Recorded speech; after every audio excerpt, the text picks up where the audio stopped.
Appreciate everybody for joining on this almost Friday afternoon, at least for those of us on East Coast time in the US.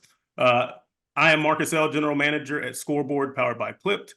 And then we've also got Dave Billingham, who is our Chief Product Officer at Clipped as well. Him and his team are the ones doing a lot of the work of what you've been or going to see today and what you've already seen. A couple housekeeping things, just kind of as we, again, continue to roll out the coaches portal. This is the first release of the coach portal, so we'll continue to add new functionality. We may be able to tell you at least what some of those things are a little bit later in the webinar here. I know you've been getting a lot of emails from us. That cadence has typically been on Wednesdays and Fridays. Wednesdays typically have that updated ranking along with other information directly from us. And then Friday has been more of a general update email that's been coming from us on Fridays. Just please be sure to open those emails. Again, that's where a lot of your good information is as far as user guides, help videos, things of that nature. So I know you're getting a lot of emails from us, but do please make sure that you're still opening them. If you haven't received your email with login information for the coach portal that you're going to see today, please first check your junk and spam folders. Again, every once in a while, you'll get something in there. If you don't see it there, then go ahead and email Clip's community manager, which is Josh Coles. His email is josh@clipped.io. I believe we're going to be posting that or his address as well in the chat, so you'll have that available to you. And the information we need, again, to make sure that we've got all the right people with all the right access to the correct accounts or to the correct teams. If you can let us know the name of your school, the names and emails of those from your organization that would also need login access. So whether that's assistant coach, if you need an SID that helps out to help score your events, things of that nature. We also have a video guide presented by me. You may have seen that in a previous newsletter. And if you have not, we have also posted that link in the chat as well. So feel free to click on that. And again, very similar to what we're going to be doing today. It's about a 12-minute video. Should walk you step by step as far as the process, what things we would like for you to get done, and the functionality in that coaches portal. With that being said, just a few housekeeping things as far as how this webinar will go today. Obviously, it'll be a lot of me talking. I'm going to walk you through, again, what you should see and what we would like for you to do in your coach portal. We do have the chat. You won't be able to type necessarily in there, but we do have a Q&A icon at the very bottom. My man Dave is going to be manning that for today. If you have any specific questions about the topic I'm currently talking about, go ahead and post that in there. Dave's either going to answer you directly, or he'll pause me where I'm at. If the wider group probably needs to hear it, I'll go ahead and speak on that question at that time. And then at the end, once we kind of get done with the entire demonstration, we'll open it up for a few minutes for if there's any other outstanding questions that we can kind of tackle at the very end. So with that being said, Dave, I think we're ready to go ahead and show some cool stuff, right? Yeah, I think we are. Thanks, Marcus. Let's do it. All right, I'm going to share my screen here. And you should see, so I'm going to pretend to be Ohio State today, just for the sake of this demonstration. When you log into your coach portal, the first thing you will see is this complete tournament list. And essentially what this is showing you is a list of all the registered events currently in our system. You're going to use this tool primarily to add events to your schedule. Again, as I know D2's got schedule submission stuff coming up, and D1 needs to kind of do some of theirs as well if that information is not in there. So we really want to make sure that we're going through this list to add events to our schedule. Some of the cool functionality things about this here screen. So you can obviously search here. So let's do a water sound, which I know is coming up. Boom. We've got that event, so you can do it by name. If I don't want to search, maybe I'm looking for an event. I've got some competition dates open. I can actually filter as well. Okay, let's say I want to look for a D1 men's event. And we want to pick a date range. I got nothing going on during the Masters. Let me pick that week. I want something from the 14th, maybe to that Sunday. I think that's when the Masters is. Sure. Oh, let me make sure I do that a little bit better this time. Got too many screens up. 14 to 18.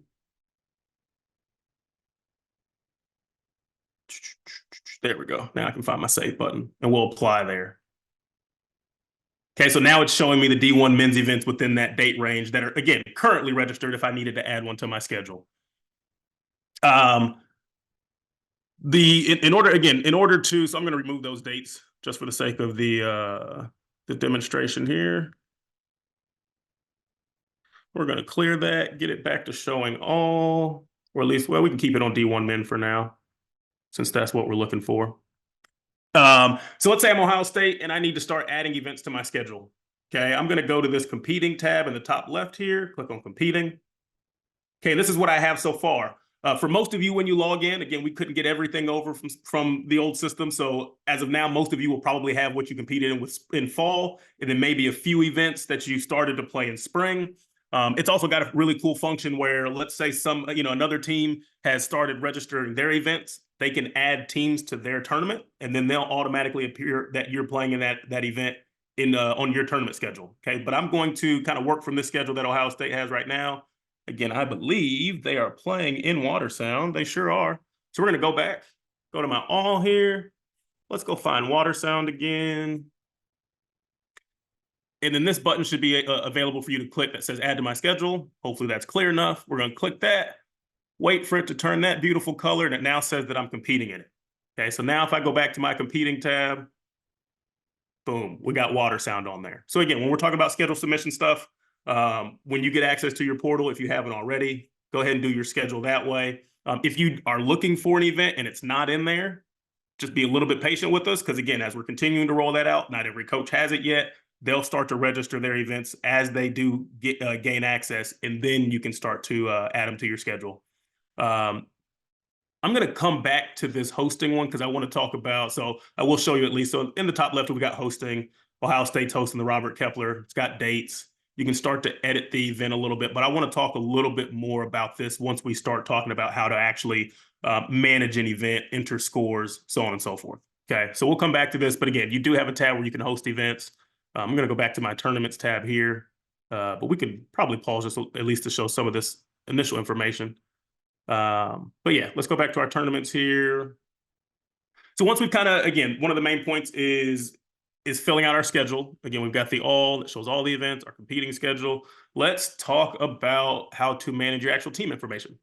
Okay, so I'm going to click on this teams tab in the top left here, and that's going to show me the teams that I have access to.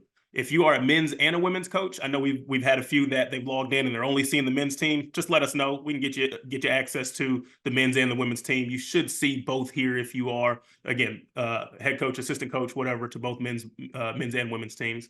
But you can either click on the name here, or you can click on the edit, and that's going to allow me to update some of my school information. So let's go ahead and I'm going to change my head, or put a head coach in there. Let's put Jay Mosley in there. I can never remember if he has another E in there. He'll fix it when he gets access. And then Jimmy Beck is not our athletic director. Can't remember who that is, but I know Jimmy Beck is the assistant. So I'm just going to move that there. Okay, and if you need to change any of this other information, again, we're going to keep it as a men's team. Division I, a lot of this should be pre-filled for you, but if you need to make a change, you can. Okay, so Big Ten Conference. We're going to put them in Columbus, Ohio.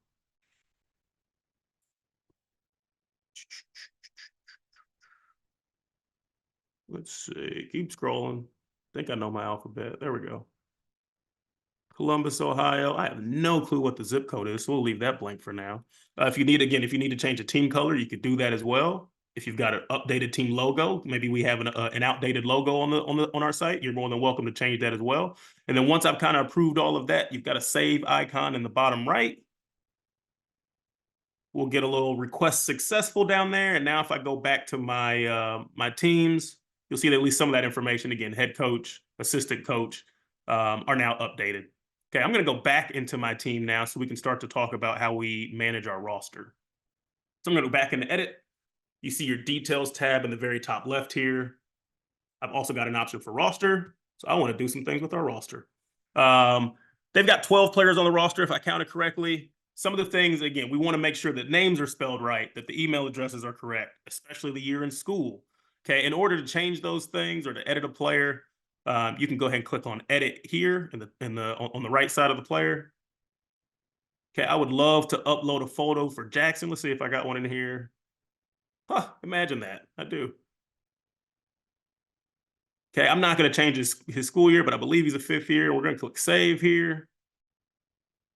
And then you'll see that populate, boom, on the left. So again, we like to say that pictures bring the platform to life, especially when you're looking at leaderboards, team pages, all of that stuff. So if you could take the time, especially if you have the access to upload photos for your players, that would be awesome. One thing you will notice when you do click edit, again, I'm not going to do that to their roster since all of their players appear to be correct. Let's say you had someone leave between semester, you do have the option to remove here. Again, just letting you know that that's available. What that does is, even if they played in fall, we still have their data, the results count for rankings, but they won't appear on your roster anymore. Okay. If you have a situation where you have a player transfer, if you could reach out to us at support@clipped.io, we'll kind of handle that on the back end to make sure that the information from first school to second school or to spring school gets handled the right way. Again, so we can make sure that that information, those scores get transferred the correct way. Let's see. And then again, if you just have any just straight up additions, somebody that, starting school for the first time or maybe playing for your team for the first time in spring semester, you got to add player option here, and it's going to ask you the same information. Need my full name. It'll auto-populate the display name. Throw in an email address if you have it in the school year, and then we'd love for you, again, to upload a picture as well. Again, if you have any additions to your roster this spring. Let's see. Those are the main things, again, when we're dealing with the roster piece. Let's see. Let's get into the tournaments part now. So, obviously, people will be playing and hosting tournaments. So it's going to be very important that we get scores in. So I'm just going to kind of walk you through kind of how some of that tournament hosting and entering scores, setting up an event will work. Okay, so I'm just going to create a dummy event here. So we're going to start with hosting. I'm not going to make any edits to Robert Kepler because that's an actual event. But what I will do, actually, let me go ahead and add that to their schedule because that makes sense. Boom. Let's go and create an event here. So I'm just going to create a little dual match. We'll kind of walk through this together. Your first screen will give you just kind of some of your basic details as far as the things we need to complete to host the tournament. Okay, so tournament host is going to be us. When I say us, I mean Ohio State, pretending today. We'll be Ohio State. Tournament name, let's call it OSU versus Michigan. We'll just do a little dual match today. We'll keep the logo the same. Quick turnaround, so we're going to play tomorrow. Don't have a sponsor, unfortunately. And we're going to play at Murfield. Please tell me I spelled that right. There we go. Perfect. So now we've got a venue. Okay. I'll continue to fill in some of this other information. So it's a men's event, D1, that's already pre-filled. We're only going to do one round because if I did a 3-round event, we'd be here for a while. We'll keep it stroke play, and we'll do teams and individuals as well. And then we'll keep that format 5-count-4. Now, if you were doing match play, I'm just going to click that so you can kind of see what your options are after that. So if you were doing match play, we're going to keep it as teams and individuals. And then you kind of get a different screen up here in the right that allows you to say, okay, maybe I don't have 5-player matches. We're doing 7 instead. Get it there. There we go. 7 instead. Okay. And we're doing singles, right? So you can kind of change the format of your event if you're doing match play to make sure you've got the right number of maximum team size, at least for your matches. Okay, but again, we're going to do stroke play. Ooh, that's fun. Let's do 5-count-4 though. Perfect. Keep it standard there. All right, so I'm going to save that information. My request was successful. Now it's going to ask me to do competing teams. I'm sure you can guess based on the name of the event. This means Ohio State's in it. This also means Michigan's in it.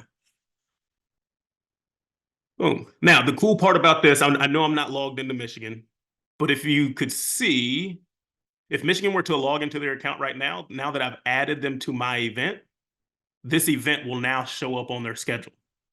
Okay, so it kind of works two ways when we're starting to do our schedule. Teams that are hosting events can add you to their event, which will then have you show up on your schedule. You can also log into your account, go to that all tournaments list, add that event to your schedule, and it's also on your schedule. Okay, so it kind of works both ways. We're not accepting invites or anything like that. You don't have to submit lineups. Again, we'll get into the lineup phase here, but just kind of want to explain how that process works from how does my event or how does an event show up on my schedule. Okay, so I'm going to fill out a couple lineups here. So let's say, again, we're just doing 2 teams here, 5 players per team. We'll get Hunter in there. I'm just going to go straight down the board here. We're just going to click here. If you click, it adds them to the 5-person lineup. If you need to move them, okay, you've got your up and down arrows. under just one, so we'll keep him in the 1 spot. I'm going to move Ben up there 1, so now he's in the 2 spot. Let's say I need to move Caden down. I can click that down arrow, boom. Now, if I need to remove somebody, it's just a simple click of the button. If you also notice here, it doesn't allow you to add any more players, which again is very useful, so you don't accidentally add 6. But you can unclick Caden here, and that'll allow Jude to go in if I want to. Okay, so a lot of flexibility there as far as how we're doing our lineups. And then I'm going to save. Once I save, it should take me back to my teams. If I needed to add individuals, so let's say I had a couple individuals, you can click the plus here, meaning to add individuals to your event. Same kind of concept here. I'm going to click that pencil, which will then allow me to select which individuals are playing in the event. If you notice here too, these are kind of faded. You cannot add players that are already in the lineup. So I've only got available the players that are not in the team lineup at the moment. So still like Caden, so I'll make him an individual if I wanted to. Yeah, we'll keep him in there as an individual, and then I'll click save. All right, so let's quickly go ahead and add an Ohio State lineup in there as well. We'll get Max because he's got a picture. We'll get Jackson in there because he's got a picture. And then we'll just go straight down the line. Okay, so now I've got 5 players for Ohio State in the lineup. Again, doesn't let me select anymore because I've already filled out my 5-player lineup.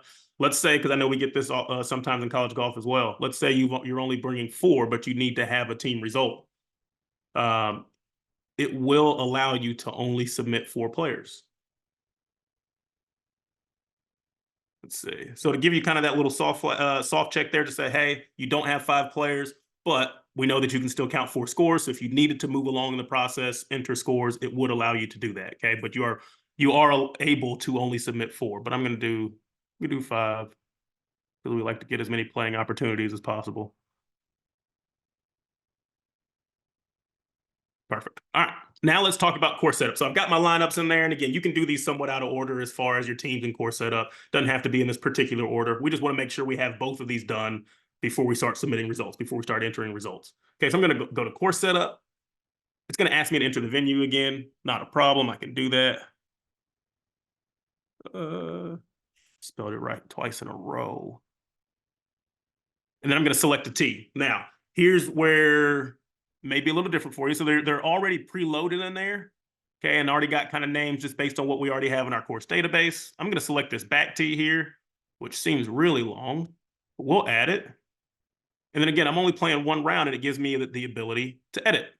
Okay, so I'm going to click edit here. So let's say I don't want to play it all the way back. We're going to edit. And then what I can do from there, let's say, okay, wow, that's really long. I would like to make that shorter. Big fan of short par 3s. We're going to make that like 120. Okay, but let's say that's all the edits I wanted to make. Okay, if I wanted to, I could say, okay, I'm done. I've made my edits for my specific event, and then I could save it. Okay, what it would ask me then to do is to name it something different. So then you could then go access it. Dave, is it okay if I create a new course? Is that going to mess anything up? No, you're good. That's fine. Perfect. So we're going to name it OSU versus, just like our event name, just in case we do this dual match every year, we'll be able to go back and select that same setup again. I'm going to click save. There we go. So now I've got my new layout in there. It's got a new tee name. So again, if I needed to go select it again, it's already in our drop-down menu as an option. Okay, so just kind of want to show you that part as, again, if you're not playing just the standard tee that's on the tee markers and you need to do a specific setup for your event, you can do that, name it, whatever, name of your invitational, and then go from there. Okay, so I'm going to go back here. All right, so we've got our teams in there. We've got our course set up. Now I'm going to enter some results, hopefully quickly for you all. So I'm going to click on results here. I'm going to edit results. Okay, at this point, it'll essentially be enter because nothing's in there yet. In this first screen, you'll see, if it loads for me, there we go, will be all of our players. Okay, so the entire field. If I wanted to enter one player or one player specifically, let's get Jackson in there. I can do that. If I wanted to do Ohio State scores first, I could do that. Okay, if I want to do Ohio State score and Jackson, any way you want to. Okay. You could also, if there was another round, obviously we got a drop down menu. You can toggle between rounds and enter those. But let's go ahead and order some or enter some scores really quickly so that we can start to see what results look like. So let's yeah, so it automatically tabs, which is the best thing. Just gonna put in a bunch of 4s because we're a really steady golf team. Don't make a lot of mistakes. We're gonna put a bunch of 4s in there. And then a good eagle on the last hole for Max. Okay, and then once we have that, we've got the option to save all. Okay, and now we've got save scores for Ohio State. This button, I know you're probably wondering what this button does. It publishes the scores, but it's not available yet because we do not have all of the scores in. If I wanted to check my progress as far as what I've entered in a leaderboard format, you could go ahead and click the leaderboard here and just say, okay, what did Ohio State shoot? Okay, so far we're 2 under, thanks to Max. And you would be able to view those results there just to make sure what you've entered adds up to what actually happened on the golf course. Okay, but I need to go add results for Michigan as well. I'm going to go back to results, click on edit again. And I'm going to filter because, again, I only want to do Michigan scores for now. And we'll do the exact same thing. We'll enter a bunch of 4s again just to make it easier on ourselves.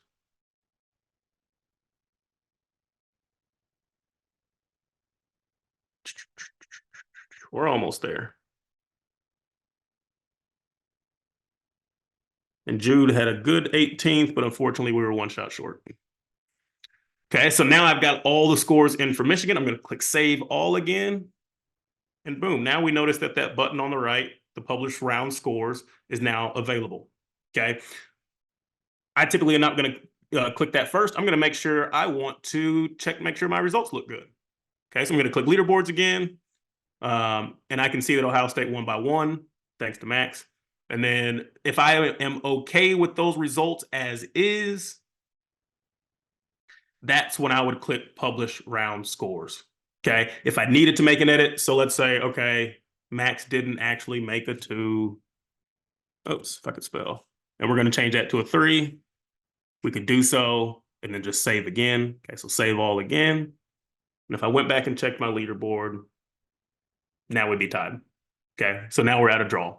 Again, once you feel comfortable with your scores, that everything is accurate to the way that it's been entered, that's when we would want to click the publish round scores.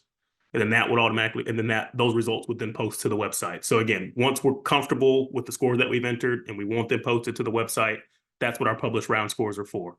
If we had multiple rounds, you'll want to do that for each round. So let's say you played 36 holes on a Monday. So you're entering or you're checking scores for round 1 and 2. You want to make sure you click publish round scores in round 1, then go to round 2 and click publish round scores in round 2 as well, right? So it's not just enter all of it, click it once. You got to make sure that we're clicking it for each individual round. Okay, once we get those scores saved. So yeah, that is essentially, Dave, am I missing anything? Are we ready to kind of open it up for questions? That should be most of what we need from a tournament scheduling, hosting, entering results, and then kind of our team edits as well. Amazing. I've just been answering questions whilst you've been talking. So I think that's good. Okay. Are there any questions from that chat that we want to talk about, or any more that have been posted that would be good to cover? Yeah, so I think there's a few questions just about course setup. So I know you showed about adding, a different tee, and I think it's also so here. One of the questions was around specifically if they're playing on 2 separate courses, can we do that? So again, if you'd set it up as a 2-round event, you could absolutely have the second round on a different golf course. There was a flavor to that question, which was, what about 2 courses on the same day, which we can't do as at right now. But as I answered in the question, we have built that functionality out, so we're just testing that at the moment. So that's going to be a fast follow to this initial release. So there's a few other things that we're working on just to make sure we get them right. So that will follow in due course. Cool. I can at least show you kind of how to do the two different layouts or 2 different courses on different days.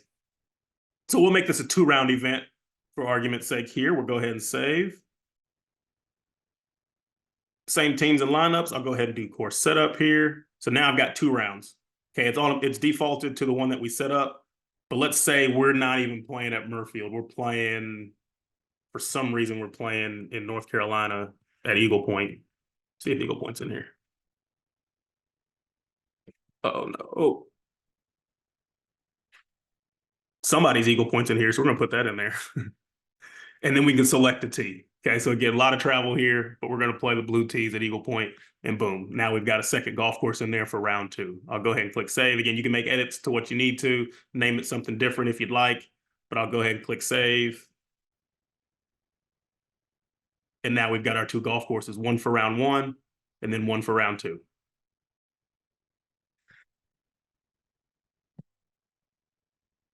Anything else in the chat, or in the Q&A, I should say, that would be good to cover?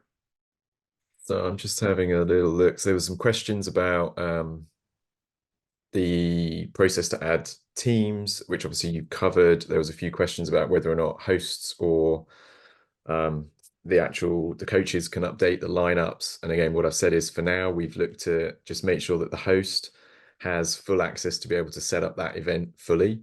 As I've said, we can be flexible in time. There's lots of flexibility that we've inherently built into the system, but that's what we've started with. If there's an overwhelming response that we need to add that in, then we can obviously do that in time. But for now, that's with the host. Dan or Josh, if you've been looking at the questions, because obviously I've just been answering them and there's a few more that I've not got to. Question from Kevin Smith sounds like, is there an option to make tee sheets off tournament setup for starters, etc.? Dave, if you want to cover that or not, but pairings and printables, as you all kind of know them, are on the way. Yeah, exactly. So we've got this is very much our sort of first version. We wanted to get this version out there. We wanted to test it with a few people ahead of time. There were a few wrinkles that we had that we wanted to kind of make sure that we got those ironed out. But equally, we are very actively building out additional functions in here. So the T groups, and again, if Marcus had showed a match play event, obviously there's an ability for you to set up a T grouping, so you can say A is playing against B. But obviously we need T sheets. So again, that's been built. We're just testing that. So in hopefully reasonably short order, we will be doing a good follow-up release to this one. But this is very much, step 1, get the foundation in there, get the ability for you guys to check your teams, update your rosters as necessary, update your schedules, add any tournaments that are missing. And then, of course, ultimately get the scores in, which will then feed through to the main scoreboard platform, which then obviously goes off to Professor Brody for rankings. A quick one as well about adding tournaments to your schedule. If, let's say, the tournament host has registered the same event maybe more than once, at least at this point in the year, right? The question was about which one should I add? And again, Dave, chime in if I'm wrong here, but I think it's okay to add either one because that'll kind of get fleshed out, especially because, again, when the tournament host starts to add teams to their event that they're actually going to enter the scores in, that will also populate on your schedule. So let's say you accidentally added the wrong one, even though that event would get deleted, the one you've been added to will end up on your schedule too. So all that will kind of flesh out especially as the scores start getting entered or as that host starts setting up that event. Yeah, exactly. We've got one as well, and we had an email come through about combined events. Let me make sure I'm getting the clear question here. If I'm hosting a combined tournament, how do I enter 2 different tees? I'm assuming we're talking about combined, meaning men's and women's event. From my understanding, I want us to still set those up as 2 separate events and not a combined event. So if you've got a men's event and a women's event on the same golf course, we still want to set up one under the men's team, one under the women's team, so those aren't all on the same leaderboard. Am I correct in saying that, Dave? Yeah. Yeah. So in essence, you won't need to set up 2 golf courses in that same one. You want to set up your men's men's event, under your men's account, then your women's event under the women's, so that those can operate separately as 2 different tournaments for rankings. Again, very similar to how we've done it in the past. Yeah. I think Marcus as well, there's a number of people just asking about live scoring. So just to address that one, so obviously for those of you that are in Vegas back in December, and we've obviously been trying to be as upfront with our communications as possible via the emails. So we obviously set out an aspiration that we'd be working with the live scoring partners, and that we would look to build that connectivity with them. So we have done that. We have provided, a number of the sort of familiar partners out there with access to all the information they need, and we are very actively working with them. We are very hopeful that that is going to come to fruition very soon. We're in sort of testing phases with some of those guys now, but that is still work in progress. So we've given them all the information that they need, and now it's all about just making sure that works on both sides, such that they can pull the data from us and then they can push the data back to us. And once that is working, just to sort of expand on that a little bit, if you just jump to results, the idea would be that, you would, as a host or as a coach, you'd come into this screen, the results would then be there, and you would then just be validating that you're ready to publish those scores. Once you've checked everything, you'd be able to hit publish, and that would push the data through to the main platform. So as I said, that's been a lot of work on our end to try and build that capability. And we are having, some good, very positive conversations with those partner organizations. Kind of two birds, one stone here. We had a question about adding B teams. So kind of going back to our teams thing here, I know I talked about adding individuals, but this little helpful icon right here, team plus, so add team essentially. If I need to add a B team for Michigan, boom, now I've got a B team. If I need to add a C team, boom, now I've got a C team. Okay, so I can enter lineups that way too. Let's say we accidentally have one too many. That's what your trash can icons are for. So I'm going to go ahead and remove that C team. Are you sure you want to delete this team? Yes, I am. And then I'm going to go ahead and do that there. So again, if you need to add A and Bs and Cs, either way, that add icon next to the team as well. We also had a question about essentially, can you add any old tournament to your schedule? And the answer is yes. So kind of in this, let me go back to our tournament page here. You actually can, again, let's say I'm not even playing in this event. You can add it to your schedule. Okay. That doesn't mean it's official and that you're playing in that event. That's not what that means, right? It's really more for just kind of the schedule submission piece. It's not giving you an invite or an accepted invite into somebody's event. I think that's why we've set it up so that the host has full capability of deleting that team if need be. So let's say, again, I'm not in Rutgers account, but let's say for whatever reason, let's see, go back to my hosting here. Gonna get into the match we just did. Let's say for whatever reason, Rutgers showed up in your tournament because they added it to their schedule. Because again, once they add it in their schedule, they'll show up here as well. Rutgers is not playing in this dual match. Remove your trash can icon. Boom. You can remove them from your event. No hard feelings. But you're not playing in our dual match, and then it will no longer be on their schedule either once you remove them from the event. Okay, so again, kind of covering that piece. Yes, you do have the ability and the freedom to add events to your schedule. That does not mean you are actually playing in that. The host still has full responsibility and capability of adding and removing teams that are not actually in their event. Okay.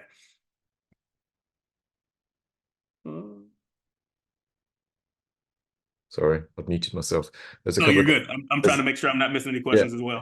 There's a few questions come up just about match play and whether or not people should retain scores. I think that that ultimately the more information we have, the more information we can ultimately play back to you. So, from a ranking perspective in a match play event, Professor Brody just wants to know the result. But equally, if we've got scores, we can use that for tournament summaries. We can ultimately use that for some of the analytics that we'll be building out over the course of spring. So I would say wherever possible, put as much data into the system as you can, including for match play events. Had a couple more questions too. One about conference championships and how to add those to your schedule. So again, this is kind of our first release of the coach portal and giving people access and different roles. So our first priority was getting coaches onboarded, obviously, as you guys got to do rosters as well. Hopefully soon down the road as well, we'll start to give conference admins ability to register their conference tournaments as a tournament host. Once that becomes available, you can then add your conference tournament to your schedule as well. But again, we're going to try to leave that in the hands of the conference admin or the conference admins as opposed to, a school in the conference registering it, so on and so forth. Same kind of deal with outside organizations. So if you have an organization like Women in Golf who host a tournament, we would do the same thing with them. They reach out, support at clip.io, and then they would be able to say, hey, I need access to this tournament. They would have hosting ability through that as well. Yeah. We've got a question about entering scores at the completion of the event or enter them in real time. So the intent, at least in this first release, is to enter, again, you can enter them when you want to, but it's not supposed to necessarily be a live application. Again, correct me if I'm wording this wrong, Dave, at this point. So it's really more to report the scores so that we can make sure we can get them to Professor Brody for rankings, to also have them publicly on our website. But again, kind of as that publish scores button didn't populate until all the scores were in, again, that kind of gives you the hint that we want all the scores for round one or round two, or whatever it may be, to be entered before they're published to the website. Now, if you want to enter scores as play goes and click save so that you don't have to work as hard after your tournament, you're more than welcome to, okay? But it won't publish to the website until you've got a full round of scores in there. Marcus, just one more. So there's a few people just asking about JV versus B team. So, and again, so the screen that you're on. So JV, junior varsity team, for us is we add the label B team, and that's what will appear. So when we're looking then in the scoreboard application in leaderboards, we'll only show that, whether or not someone's an A or a B team if there is a B team or a JV team that's playing in the event. And there's a specific question just around, in some of the events, they've noticed that, it's incorrectly labeled the team as being a JV team. So that should be dealt with by the host. But if you see any issues, please just do let us know. It's super quick and easy for us to change that. So if you do see something that doesn't look right, if you see an event, I think I've also seen a question about someone thinks that there's a duplicate event in there. Look, we're trying our best to get the data as clean as possible, as quickly as possible. It's the same with the users. We inherited a set of users that we've tried very hard to kind of clean. We won't have got it perfectly right. So please do just let us know, and we will do our best to make sure we clean that data up as quickly as possible. Got a question as well about how does the system handle subs between multi-day, multi-round events? So similar to how national championships will do it, more specifically on the D1 side. I know NAI does it as well. But you'll have, your 5-man lineup on day one, a sub replaces a player for day two. To my knowledge, we're not doing that's still something, at least, and again, maybe I'm just speaking for NCAA, that's not allowed during regular season. We start to get into that issue once we get to conference championships. It is not there yet, but I think this is more of a crawl before you walk, before you run kind of thing, and we'll make sure it's in there and that functionality is in there. We just haven't crossed that bridge yet, especially with the particular timing of where we are in the season. But again, as that is needed, it will definitely be in there. See if I'm missing anything here. Yeah, I think, again, we have same kind of question that Dave kind of covered there with the live scoring. And if you use GolfStat, again, which has kind of been very willing to partner with us as far as the API is concerned, and we're really hoping that will be ready, again, very shortly. If you enter the scores in GolfStat, will that automatically go into Clipped? That's the idea, right? So that once we kind of get that API up and running in the way that we want to, we're very, very, very, very close to having that. So again, you host your event, you're done with GolfStat, you go back to your coach portal, and you're seeing all the 4s and 3s and hopefully not 5s and 6s in your coach's portal. Okay. Yeah. And I think, Marcus, just to add to that, I think, look, whilst we're in this sort of transition phase, for people that can help out and actually add those scores in, we'll do what we can. But I think, the more that we get you guys using this tool, the more that you're gonna see issues with it, or you're gonna have things that you notice that you can feed back to us. So we'd love for you to kind of really, get stuck in, use the tool wherever you can, and that will serve two purposes for us, right? It'll help us out in the short term whilst we're still working hard with the scoring partners, but also it will hopefully flush out any little issues that we've got with the platform that again, we will jump on as quickly as we can to get resolved as quickly as possible. Absolutely.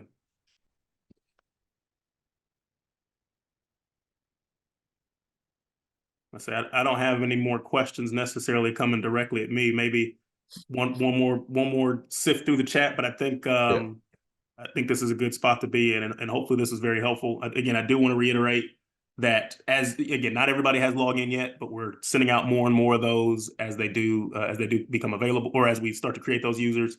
If you do not have that, again, Josh put his contact in the chat, so you can reach out, again, letting us know who all needs access to which schools, men's, women's, all that good stuff. And then also, again, a lot of what we covered today, hopefully all of what we covered today, is in that video as well that we'll be sending out. So if you haven't, please watch the video. Please watch that video, because again, it will be very, very helpful to do so. Yeah. And I think what I'd say is as well, there's a lot of questions in there that we've not necessarily directly answered. I started quite well at the top of the session, and then the questions got too busy for me to respond quick enough. But we will look to take a note of all these questions, and where it's not anonymous, certainly we'll try and come back to you with a specific answer as well. Yeah. Just to answer that one at the bottom about Golf Genius, yes, Golf Genius is one of those partners that we've been speaking with. Okay. Cool. Well, again, I think hopefully we've answered as many of the questions as we can, again, especially some of the repeat ones as well. Hopefully you all know how to find us, support at clip.io. If anything comes to your brain an hour or two from now that you forgot to ask us, be more than willing to answer that for you. But again, appreciate you taking the time on this Friday afternoon. I would say it's a win that we got 17 minutes back, and we'll see you all down the spring. Appreciate it.